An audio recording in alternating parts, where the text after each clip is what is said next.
asalaamaaleykum mbokk yi seetaan télévision Dakar Actu mu di seen site d'information bu ñu ràññee ci tasum xibaar ci réew mi campagne électorale bi ñu dooree ak léegi ci li nga xam ne moo di kujje politique bi bés bu yàlla sàkk ñu dalal ci ay gan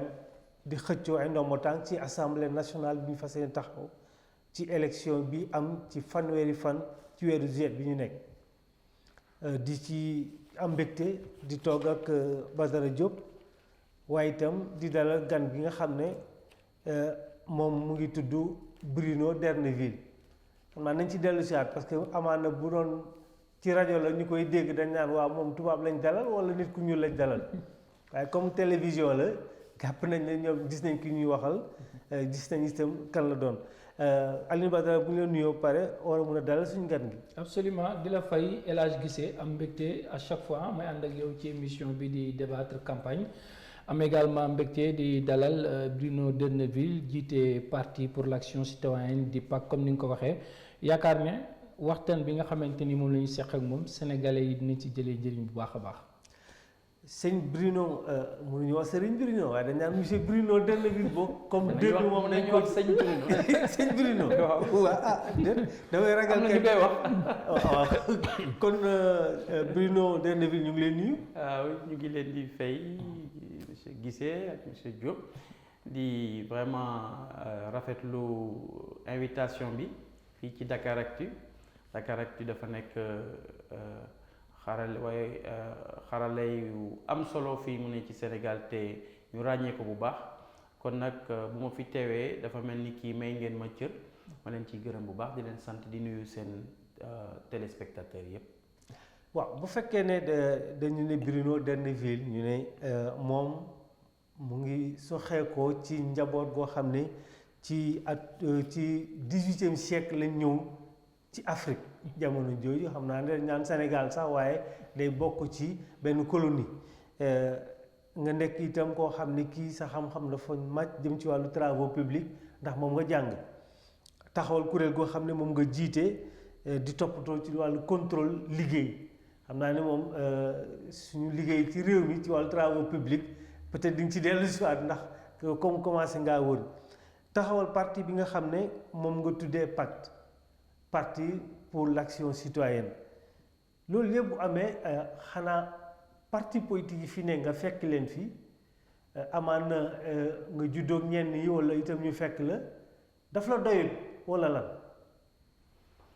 waaw kooku laaj bu am solo la te bu ma seetloo ci sama jaar-jaar bi ma doonee xale benn tey foog naa ci bu may mujj fàttaliku comportement yu mel noonu maanaam li ñuy wooyee comportement iconoclaste maanaam fekk fi lenn jéem koo soppi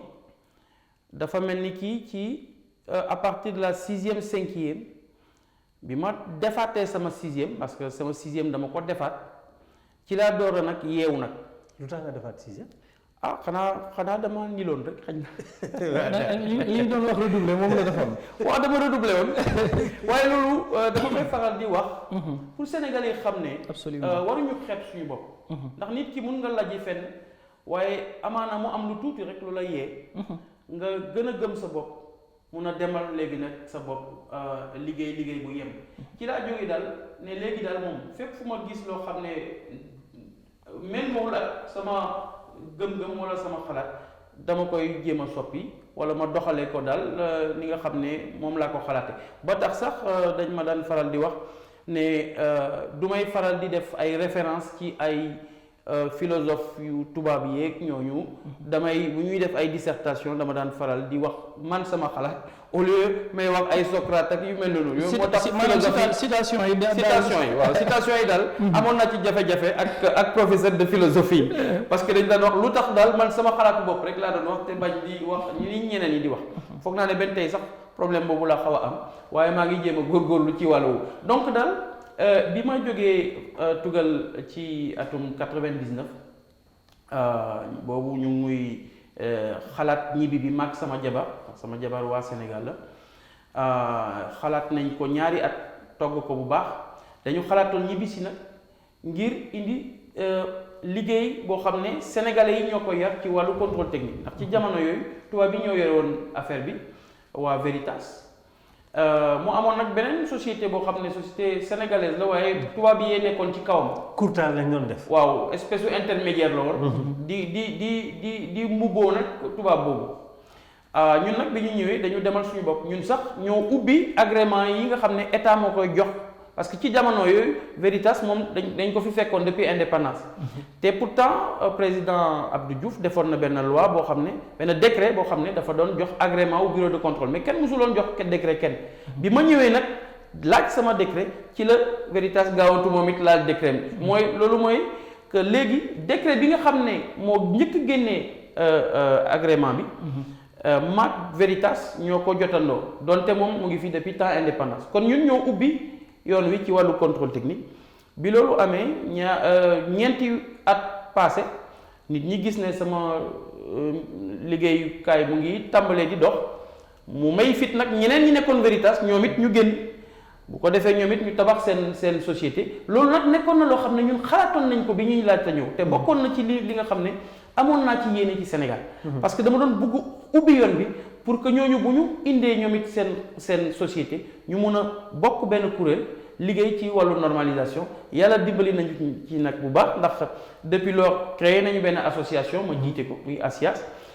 bi loolu weesee ñu dem ci association sénégalaise de normalisation bokk ci kuréel boobu ak ci yeneen kuréel ci patronat muy CNP ak CNES bu ko defee léegi nag ñu ngi liggéey ci normes yi ci Sénégal léegi sax génn nañu ci norme Sénégal ñu ngi liggéey ci norme Afrique ndax ci weer bi passé rek dem naa Kigali au Rwanda bokk ci li nga xam ne mooy ARSO African Regional Standardization Organization di liggéey ci wàllu building construction ak yu demee noonu donc pour wax leen rek ne ci wàllu liggéey bi daal ubbi nañu yoon bi ba tey sénégalais yi bari nañu ay société africaine sénégalaise yoo xam ne ñoo bokk sax ci langue association bi ñu am ci nag àndandoo bu rafet wax dëgg bi loolu weesee nag gis nañu 2008 2009 ni yëf yi demee rawatina nag bi ñu egsee 2011 ba président Ablaye Wade indi fameux ticket présidentiel boobu yooyu yëpp nekk loo xam ne wax dëgg métti woon na ma gis itam ni ñuy doxalee nguur gi ak suñuy ministres yi nga xam ne wax dañ leen lu ne waaye du tax ñu teg ci seen ndombal tànk ma xam ne wax dëgg lii de du politique bi nga xam ne moom la ñu namm ci réew mi te dama jàpp nag ne boo nekkee chef d'entreprise di liggéey ngir suqali sa réew bugg nga itam ci macroéconomie bi maanaam réew mi ci boppam ni mu gën a yaatoo ñu teg ay sart yoo xam ne ku ci ne dina mun a liggéey génnee sa valeur bi nga xam ne mooy valeur bi gën a baax ndax nag bu dee dafa am ay concurrence yoo xam ne wala ay distorsion mooy maanaam loo xam ne dafay mel ni ki day wengal tuuti liggéey bi day tax ba liggéey bi du demee ni mu war a demee bu ko defee nit ñi du ñu mun a wane seen kàttan ni ñu ko bëggee woon te nag daf leen di wàññi aussi day tax aussi du ñu mun di embaucher nit ñi surtout nag ay nit ñoo xam ne dañuy am xam-xam ba tax dañuy obligé di ut ñoo xam ne liñ leen di fay day néew mais nag ki nga xam ne da nga koy fay lu néew kooku munoo ko laaj mu indi la xam-xam bu rëy résultat voilà donc yooyu yëpp nekk ay jafe-jafe yoo xam ne bi ma ko xalaatee ma ne jot na nag ñu mel ni ñun dugg ci langue politique bi parce que nag ñun xeebuñu suñu bopp man de wax dëgg 84 bokk naa ci ñi nga xam ne ci baccalauréat bi ci fanweeru sénégalais yi nga xam ne dañ leen tabb pour yóbbu leen tugal ñu def les concours aux grandes écoles mathématiques supérieures mathématiques spéciales mooy daanaka rek li Senghor defoon moom it waaye ci domaine u lettres moom dafa demoon Louis le Grand def loolu man bi ma demee dañ ma yóbbu ci benn école bu tudd Jacques Decoux benn lycée bu ndaw ma def maths supérieur foofu bi ma defee maths supérieur ma ne mais ñii bokk mag ñoom classe ñii li ma leen ëppee dayoo wax dëgg war na tax ma dem ci lycée bu ëpp doole bi ci laa takk sama ndigg dañu xeeboon diplôme sénégalais yi ñu boole mag ñoo xam ne ñooñu ay école yu NC la ñu doon ut les petites écoles ingénieurs ma ne leen man dama ñëw France pour ut école yu mag yi ndax ñun loolu la ñu tàggate parce que dafa am benn sénégalais mu mos a wax ne dafa dem France waaw ñu dugal ko ci école scientifique yooyu bu ñu leen joxee benn exercice moom résultat bi xam nga ko pare moom nombre de solutions possibles la doon wóor waaw c'est ça est-ce que non il faut pas ñu xeeb suñu bopp sénégalais yi bari na ci ñu xereñ lool te gis ngeen ne foog naa ci at yi passé sax am na benn major à Polytechnique France boo xam ne sénégalais la. tout à fait te fekk na fa ay grec fekk na fa yeneen parce que nag concours Polytechnique moom xeet yépp ñoo koy def foofu en France. donc pour dire que on a de grandes qualités humaines au Sénégal. man nag ci jamono yooyu bi ma gisee ñu dugal ma ci lycée boobu at bi ci topp ma jël sama dossier dem lycée Henri IV ñu dugal ma fa ñu nangu ma ci laa def sama concours yi ci at yi ci topp dugg école ingénieur donc pour wax leen ne daanaka yàgg naa di xeexal sama bopp man tàmmuma ñu may saxal voilà. alors loolu bu amee ngeen dem ba am diplôme nga ne yàgg si soxna da ngeen fas yéene dellu Sénégal dama doon yàgg da nga ne dama fas yéene dellu sama réew. waaw lu tax waxuñu dellu sama réew. dellu sama réew double nationalité la wala. waaw non waaw alors boobu question bu am solo la. waaw dellu Sénégal waaw non daf ma ñëwee noonu. mais ci affaire double nationalité ak yooyu dinañ ci gën a waxtaan. mais dellu Sénégal parce que ci jamono yooyu bi ñuy dellu ni ma la ko waxee société la ñu bëgg a créer. maa ngi fàttaliku sax sama jabar naan ma mais Bruno est-ce que yow doo ñu dugal ci politique maa ngi koy fàttaliku dafa mel ni ki am na lu ko wax. ma ne ko mais lu tax nga may wax affaire politique man taxawal naa sama stratégie yëpp fii mu ne lenn rek laa soxla fexe ba samp sama entreprise parce que xam naa nag dina métti. dama fa fekk ñoo xam ne yàgg nañ fa te du ñu ma gaaw a bàyyi ma dugg te effectivement ni ma ko xalaatee woon noonu la ñu ngi ma doon xaar bu baax a baax am na ay ndëgg sërëx yu ñu jéem a defee tout mais défense nañ suñu bopp ba nga xam ne ñoom ñoo mujjee rus parce que dugg nañ ci suñu yenn chantier yoo xam ne jéem nañu yàq xelu nit ki foofu mais bi ñu demee ba ci biir ba xayma ba saytu bu baax ñoom ñoo rus dama leen mujjee ne kaay leen ma jàngal leen nag waaw donc pour wax leen ne c'était pas facile ca temps yooyu lenn rek moo ma soxaloon moo ñu fexe ba ubbi xala yoon bi parce que loolu dama gis ne depuis 50 ans ñu ngi nekk ci ginnaaw yenn tubaab yi te il faut pas oublier que contrôle technique mooy jàppale état ci wàllum sart yi normes yi. liggéey voilà ni ñuy tëralee yëf yi moo tax sax ba bi ñu créé suñu association boobu état bi ci boppam. moo ñu ne comme léegi am ngeen 2 ba 3 société sénégalaise kon booloo leen comme ça ngeen nekk suñu interlocuteur ñuy mun di waxtaan di saafonte di weccoo xalaat ci wàllu normalisation donc gis ngeen ne xalaat boobu moo taxoon ba objectif bi daal ci wàllu économie bi rek la woon moo tax ma waxee ko noonu Sénégal waaye xam naa ne bu ma ko waxee woon ci xalaatu politique damay ne dellu sama réew effectivement alors dellu sama réew kooku moom évidence la man nag dama am ay origine française waaye bari na fi ay sénégalais yoo xam ne sant nañu Derneville am nañu ay triple et cetera man nag sama nationalité xam naa li tax nga posé ma question bi mais dama ci dul tontu. xam nga lu tax dama ci dul tontu. dama ci dul tontu parce que dafa am loo xam ne dama ko ŋaññi déjà sur le principe. oui ci constitution bi ni ko Abdou Diouf bindee. te loolu ci suñu refondation bi. ci lañ ko boole xalaat boobu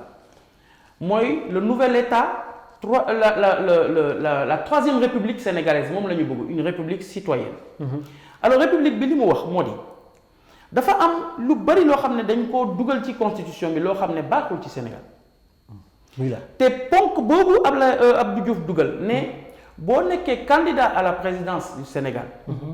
benn nationalité rek nga war a am. exclusivement booy nekk candidat. man dama ne ponk boobu baaxul ci Sénégal li tax baaxul ci Sénégal mooy la loolu ku tardé rek mooy mun a bind lu mel nii ban réew ci àdduna moo soxlawul nitu xam-xam yi nekk ci àdduna si tey am na ay sénégalais yu juddu États-Unis yu juddu France yu juddu feneen ak feneen Allemagne nekk am ay double triple nationalité waaye est-ce que ñun dañu war a xañ suñu bopp ñoo xam ne juddu nañu fenn sant Diop sant Ndiaye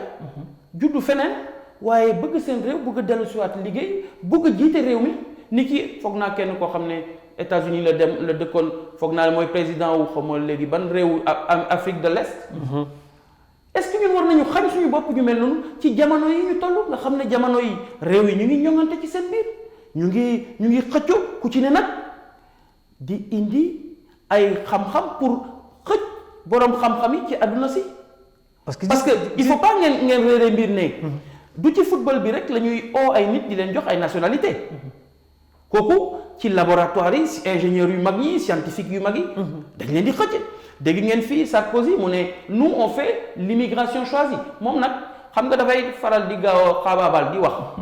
moo tax mu waxee ko noonu waaye bu ngeen gisee ñeneen ñi muy américain muy ñu mel ni kii israélien yi muy ñu mel ni kii aussi canadien yi ci suuf la ñuy liggéey man damaa ngi fàttali bi ma jógee France ñëw man avant may ñibbi si fii bëggoon naa jaar état kii Canada def fa quelques années pour am expérience tuuti foofu mais bi ñu laajee pour dem dëkki foofu dañ ñu bañ parce que sénégalais bu doon français la dañ may jël yóbbu ma mais dañ ma refusé parce que sénégalais et pourtant ingénieur bien placé là-bas di liggéey. parce que li ma mais bi ñu ma refusé. ma terminé rek ma daan bi ma refusé ma ñibbi sama réew. bi ma ñibbisee sama réew sànq sama liggéey sama kër liggéeykaay mu commencé dox ñaari at ñett xam nga lu ñu def. fexe nañ ba lijjanti ma xool sama internet envoyé ma message ne ma bëgg nañ nga ñëw foofu ñu jox la carte de travail jox la yëpp mais bi ma gisee loolu. heureusement que tontu ma leen parce que bu ma leen tontu woon wax la lu ñaaw. je crois que li nga wax noonu tey dafa am lu may renvoyer ci li ñu seetlu ci réew mi borom doole yu bëri wala borom alal yu bëri bu seen soxla tolloo ci jamono lañ koy yóbbu États-Unis wala France moo fay juddu ngir mu am nationalité defe naa ne li nga wax ni kon ëllëg si bi ñooñu na leen def bu fekkee ne constitution bi ne changé wuñu ko. waaw et pourquoi pas parce que gis nga ñun déjà bariwuñu. on est que 15 millions 14 millions d'habitants te macha allah bari na ci ñun ñoo xam ne am nañu xam-xam am nañu pas-pas et cetera loolu xam nañ ko ci Sénégal tey bari na ci ñun ñoo xam ne ñu ngi leen di oo di pour ñu dëkk feneen dundi feneen donc warul am loo xam ne day tere sénégalais bu bugg réewam mu ñibbisi pour liggéey pour réewam rawatina nag nekk ci bopp réew mi parce que nag. man dama jàpp ne droit bi dëgg-dëgg bu ñu ko bëggee doxal ni ñu ko war a doxale ki nga xam ne war na am droit pour wote war na am droit pour ñu woteel ko. mu nekk président. il faut que mu am parallélisme des formes. tout à fait bu la yow war nga mën a voter pour fal président lu tax ñu lay tere nga ñu woteel la pour nga falu président lenn nag laa mën a nangu mooy buñ la xasee ba fal yow benn réew nga yor kon nag bu boobaa. da nga war a tekki li nga démissionné ci parti bi yeneen da nga war a tekki yeneen carte d'identité yeneen nationalité kañ da nga koy dindi loolu moom lu xel mën a nangul parce que benn drapeau nga mën a yor munoo am ñaari drapeau te nag da nga nekk symbole loolu il faut ñu bañ koo fàtte le président de la République est un symbole dañ leen symbolise oui non c'est une personne bi ci boppam institution la tout à fait kon institution boobu mënul am ñaari drapeau loolu c'est tout à fait normal mais nag ku dem di dugg ci njongante ndax di nga ko laaj mu tekki gàllaajam yi yëpp te duggagul ci xeex bi xar fa xuufa yeeg kii yooyu noonu daal waaw alors xanaa ñu rappeler téléspectateurs yu seetaan que ñu ngi recevoir tey Bruno D'erneville moom moo jiite parti bi di parti pour l'action citoyenne di PAC alors peut-être ñu dugg ci li nga xam ne mooy campagne législative yi lan daal moo jaaxal jamono ji nga xamante ni parti yeeg coalition yi ñu ngi ci Dakar diggante Thiès ak yooyu yéen da ngeen di choisir dem Ziguinchor daal di fay démarrer seen campagne lan mooy justifier choix boobu. waaw choix boobu nag dañu ko togg dañ ko yàgg togg ndax nag ñun lépp lu ñuy def dafa nekk loo xam ne dañ koy togg bu baax a baax xalaat ko bu baax ba ci programme bi sax xëy na bu ñu ci duggee di ngeen ci gën a xam dara. kon ñun dañu xalaat ne ci programme bi refondation bi nga xam ne mooy pàcc bu njëkk bi. fa la ñu wax ne li ñuy war a njëkk lijjanti ci Sénégalais mooy fexe ba may leen ñu xamaat seen bopp ñoom ku ñu doon ndax nag dafa bari lu ñu yàq ci ñoom lu ñu yàq ci seen xel suñu maam Abdoulaye Wade bokk na ci ñiy yàq xel yi bu baax a baax a baax. ah bon waaw parce que liggéey bu gaaw xaalis bu gaaw toj bopp góorgóorlu door marto kii bi demee noonu donc yooyu yëpp moo dugg ci boppu xale yi maa ngi fàttaliku sax ci Ablaye Wade bi ñu ko falee ci fan yi njëkk yi ñu ko fal ci la dem fale kii marché Sandaga dem visiter benn centre mu ne si c'est ça l'informel moi je suis pour l'informel noo mun a nekk jiitu réew war koo jiite ci anam yu rafet nga naan informel ngay encourager non donc yooyu yëpp day wane ne am na état d'esprit boo xam ne baaxul boo xam ne il faut ñu jubanti ko informel mooy yaa gën a muus ñale ñu ngi fay impôt waaye yow bul fay impôt yaa dal ci suuf rek del voilà naxaatee fexe ba am xaalis yow daal na nga am sa xaalis bopp moo gën donc yooyu yëpp nekk na loo xam ne foog ñu jubantiwaat ko alors refondation dafa nekk donc ay valeurs retour sur nos valeurs parce que nag suñu maam yi bari nañ ay valeurs yu ñu bàyyi ñun kenn ñoo ko bàyyi di jéegaane ji leneen donc refondation yooyu ponk bi ci njëkk mooy paix en Casamance parce que retour aux valeurs peuple uni ñaari ponk yooyu sax ñoo méngoo ndax balaa ngay wax peuple uni il faut que peuple boobu maanaam nit ñooñu ñu xam lan moo leen boole moo tax xam sa bopp xam li nga xam ne moom mooy suñu baaxu maam dafa doon lu am solo moo tax ñu ne ci ponk boobu ponk bi ci njëkk Casamance nañu delloo si jàmm ji ñun nag xam nañ ni ñu koy defee li ma leen di wax ñun lépp la ñuy liñetti balaa ñuy wax kon ñun vous avez la solution am nañ solution bi solution bi dañ ko def ci benchmarking maanaam dañu xool li xew ci àdduna si ak naka la nañ ko saafara dañu seetlu ne Nations Unies moo gën a aay ci yooyu te Nations Unies réglé na problème Nicaragua te matul ñetti at te Nicaragua bu ngeen ko fàttali ko ñi fa amoon ñoo gën a weex fuuf suñu rebelle yi ñoom ñu ngi leen doon wooye les contras ñaata ñaata junniy nit faatu nañu ci xeex bi amoon diggante contras yi ak armée républicaine bi ñetti at la ñu def ñu jeexal loolu bi loolu passé ñu demati Salvador it ñu fekk fa le front Farabundo Martí ñooñu ñëpp seen système u xeex moo méngoog xeexu suñu Casamance ndax dañuy xeex dalu làqu ci ñi nekk ci ginnaaw réew yi nekk ci ginnaaw kon système bi même chose la trafic de bois trafic de drogue yooyu yépp a nga ci woon mais boobu tam Salvador ñetti at ñu réglé ko moo tax ñun ñu ne duñ ci sonn nañu leen ñoom seen système c'est toujours la même chose dañuy ñi nga xam ne ñoo séq mbir mi ñu xool ñi nga xam ne ñoo ci gën a am xam-xam bi ñu leen ñu liggéey ak ñoom def seen planning liggéey ko togg ko mu pare ñu lem tegal la kon ñun dañu ne comme ñooñu nag mooy kuréel bi nga xam ne adduna si yëpp moo ko moom kon ñun am nañu sañ-sañ ñu leen ñu ñëw régler ñu suñu problème mais gis ngeen ne sénégalais yi bañ nañu loolu Macky Sall bañ na loolu maa ngi fàttaliku ci campagne 2012 bi sax Moustapha Niass naan ma li ngay wax ni xam naa ne dëgg la waaye ban bugguma ko wax ndax bu ma ko waxee dañuy internationaliser la crise ma ne ko mais monsieur le président man kooku ça ne m'intéresse pas nañ ko woye lu la neex man li ma soxal nañ ko régler man je suis un pragmatique. tey ñu ngi dem San Egidio en Italie. ça veut dire que ba ñu ko du gis ñoom sax dañu dem ci seen contradiction ndax San Egidio boobu ñu jël association kese la association nag wax dëgg balaa ngay ooyi association na nga ooyi kuréel bi nga xam ne moom la ñu tëral moom la ndaw àdduna si yëpp tëral pour ñu régler problème kon jàpp nga ne Casamance jàmm ji mun na donc Casamance jàmm ji mun na ñëw te nag ragal naa ne mun na ñëw balaa ñetti at yooyu parce que li tax may wax loolu mooy dañu tombé ci jamono yoo xam ne tey rebelles yi pare nañu rebelles yi César Atoute Badiate rek moo nekkati peut-être di xaw a wax ay ne moom dafa bëgg ñu teg ci table bi affaire indépendance su Casamance. mais Salif Sadio moom nekk na ci disposition très intéressante pour discuter.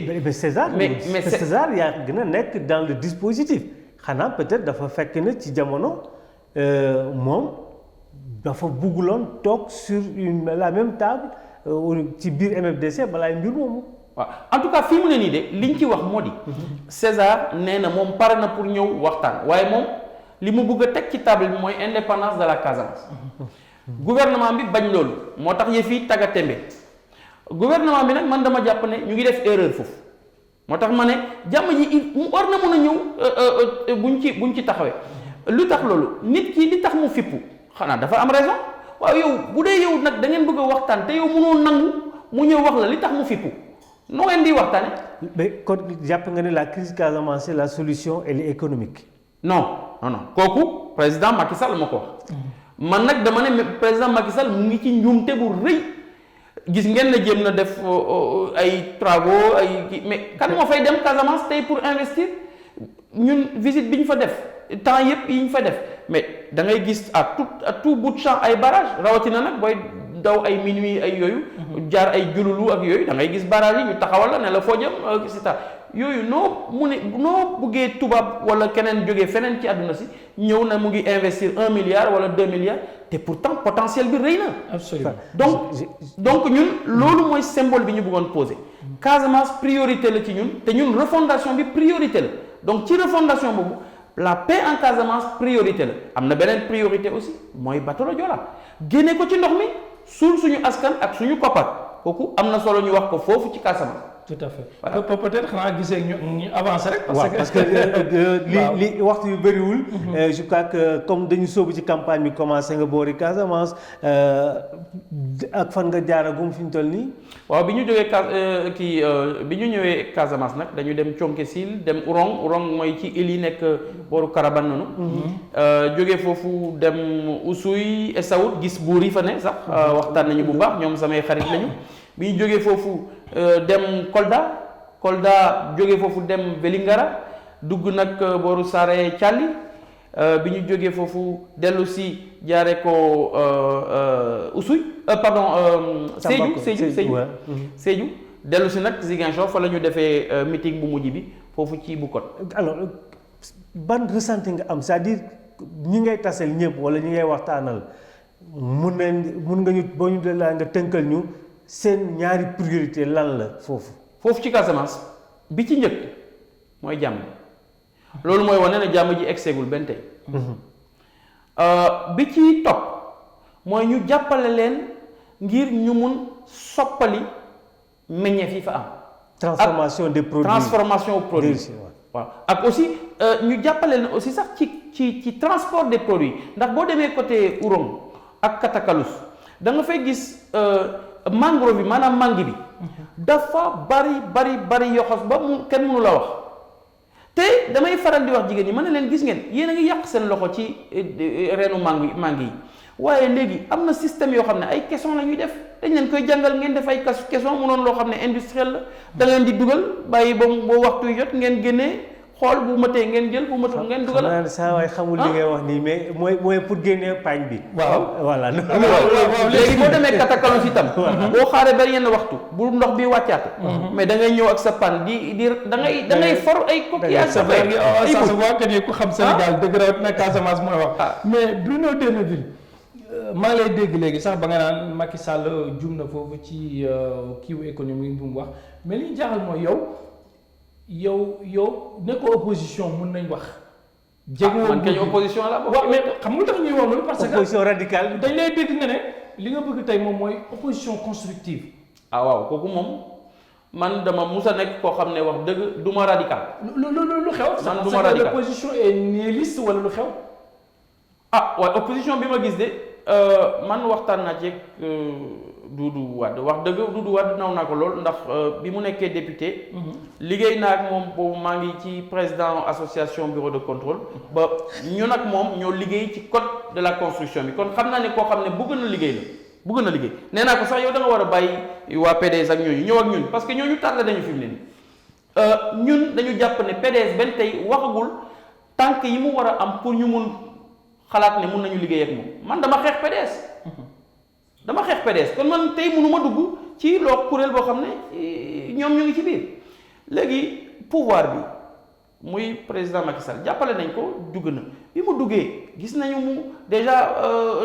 ci yoonu yokkute boobu ñëpp gis nañu ne demul fen mu gaawantu dem jëli benn plan Sénégal émergent boo xam ne dafa mel ni plan Gabon émergent plan Togo émergent xam nga ay tubaab ñoo ñëw def ko d'ailleurs nag erreur bu mag la ñu def ci plan Sénégal émergent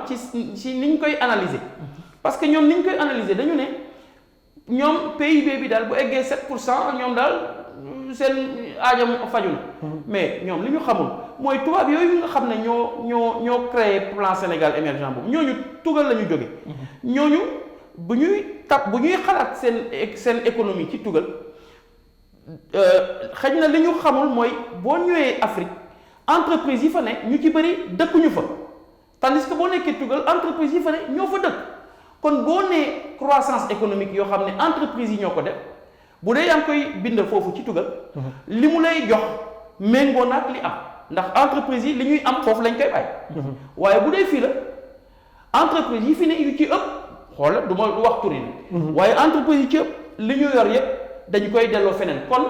yokku boobu yëpp du des fii feneen lay dem kon li ñuy wax ci PIB dañuy sonal rek. alors 7% yooyu amul ñu benn njëriñ te foog naa nit ñi gis nañ ko. léegi gis ngeen rapport de la du presse. ban voie ngeen tracé ci wàllu boobu. parce que bu fekkee ne d'accord ak lii am na loo xam ne lii da nga naan. ci lu wër. muy lan ci lu wër ma wax la sax leneen gisee ñun dañu ne suñu programme dañuy dem sax ba tëkku population ñu ne leen laaj leen ñu. lépp lu ngeen xalaat ci problème yoo xam ne Sénégal nga koy dund tey ñu génneel leen ci biir suñu programme li nga xam ne moo koy saafara te nag maa ngi leen koy wax léegi bu leen neexee ngeen posé ma question léegi nag question bi nga ma posé. mooy ban solution la ñu indi d'actualité bu simple mooy tey violence yi am fu ne langue politique bi ci sport bi lu ne. non yooyu nag bari na question question boobu bari na ci lu ci am parce que violence bi boo waxee violence des jeunes yi fi mu ne nii li ñu sonal ci jeunes yi. mooy benn oisiveté mooy ñàkkum xëy ñaareel bi démobilisation mentale wax naa ko sànq bokk na ci loo xam ne pour faj ko service national il faut ñu indiwaat ko kooku mooy cëru fondation bi. service civique national. non pas le service civique le service national daanaka service militaire la waaye ci service militaire boobu dañ leen ci jàngal. yow da nga bëgg a militariser xale yi. gën a nga ne. da nga bëgg a militariser xale yi. bon mun ngeen ko wooye noonu man tur yi c'est pas loolu moom ay li ma intéressé mooy résultat bi li ma soxla ci xale yi tey mooy ñu jàngale ñu ñeme ñemewaat coono gëm seen bopp bëgg seen réew ànd doo nekk benn bu leen fàtte refondation bi li ñu ci wax mais loolu mooy dañu ne retour aux valeurs peuple uni xam nga service civique national peut-être que non service civique national monsieur Guissé xam nga ne service civique national politique la rek dañuy fontu rek dañuy nekk di taxale noonu ñun li ñu bëgg mooy ci benn at lëmm bañ nañ ko ba dégg ko colonel de l'armée pour mu koy yooyu yëpp ay cinéma la ministère de la jeunesse yooyu yëpp ay cinéma la li am mooy service civique bi dégg ñu ngi ciy dugal xaalis bu bari xaw ma nag naka lañ koy répartir foofu waaye wax dëgg ci diiru vacances rek mënul tax ñu jubanti xale yi ñun li ñu bëgg service national boobu 1 an la 12 mois la 12 mois nga nekk ci camp militaire ngay teel a yeewu ñu lay tàggat ci yenn formation yi te xam ngeen ne militaire yi bu ñu lay former moom boo génnee cooc ngay def boole kook nag nga gën a gëm sa réew attention programme bi dafa mët complètement léegi ci wàllu plan Sénégal émergent bi ñun dañu ne benn ponk ci suñu programme rek moo ëpp doole foofu plan Sénégal émergent mooy li ñuy woowee le regroupement stratégique des villages kooku révolution la complète ci diiru fukki at Sénégal ñu soppi ko totalement. alors sëñ Bruno Derneville parce que waxtu bi njatt nañu complètement amaana sax bu dépassé li ñu may mais débat bi c'était passionnant peut-être di ñaan rek suñu régisseur ñu may ñu laaj ko est-ce que ci région yëpp nga nekk 45 départements yi wala da nga limité wala xaw nga koo jege waaw xaw nañ koo jege nag waaye métti woon na lool ndax bari woon na ay problèmes yi ñu jot a am ndax ñenn ñi da ngay tabb ay nit ut seen kayit ñu naan la joxaguñ ma sama kayit dafa ni dugg na fii kayitu extrait de naissance bi jotaguma ko yu demee noonu d'ailleurs extrait de naissance bi j'en profite pour dire que ci suñu programme bi ñun dañu jàpp ne léegi dafa jot ñu moderniser suñu état léegi nag pour moderniser état il faut nga ànd ak suñu état ak di utiliser jumtukaay yoo xam ne yu xarala yu bees yi nga xam ne boo tolloo États-Unis par exemple di war a ut extrait de naissance bu nekk Kédougou bu mu soxlaati ngay yónni say doom yeeg wala seen informatisé na nga ko def ci informatique donc suñu ingénieur bi ñëw sama collaborateur bi ingénieur la moom xam na bu baax ni yëf yi di dox donc dama ne ñun am nañu xalaat bi yëpp te am nañu jumtukaay yu ñu ko mën a tey bu ngeen fi toogoon carte d'identité ñuy gars yi kañ dama xalaat tey moom yow jot nga sa carte d'identité président man kañ sama carte d'identité alhamdulilah jot naa ko man kañ pare naa fi mu ne nii kon di nga woote dina woote mais ñun fexe nañ ba nekk ci fanweer ak juróom benn département muy 36 département ak nag ci département yooyu am nañ ci juróom yoo xam ne ñu ngi ci bitim réew foog naa juróom la benn bi mooy Afrique du centre